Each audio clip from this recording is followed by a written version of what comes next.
nyuma yaho kandi tumaze kwitereza imbere tubikesheje ku mafumbire twatangiye nababwiye ko twatangiye umutware wanjye atema icyarege nkirwa ngikoreye ku mutwe n'abakozi nka babiri ariko baka kanya tuvugana bafite abakozi barenga 20 baba bari kumfasha muri iyi mirimo murabona ko ntabikora nk'angene dukorana umurava ngira ngo wenda kugira ngo ndabona imvura ishaka kugwa ariko ntabwo twasoza hano tutageze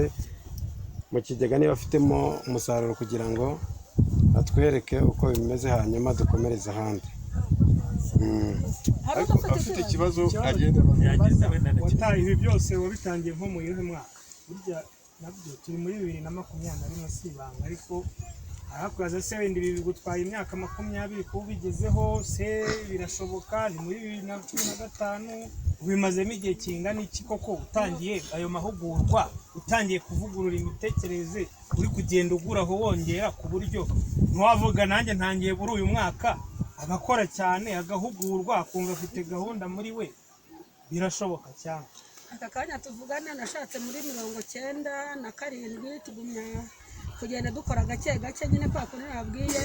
iby'amahugurwa nabitangiye muri 2002 ubwo niho twatangiye kugenda kugera kuri ibyo byose. Wavutse 2002 gafite imyaka ingahe? Naho bya muri 2002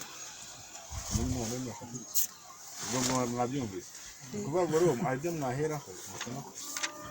twavuga rero tugenda hanyuma ibibazo turagenda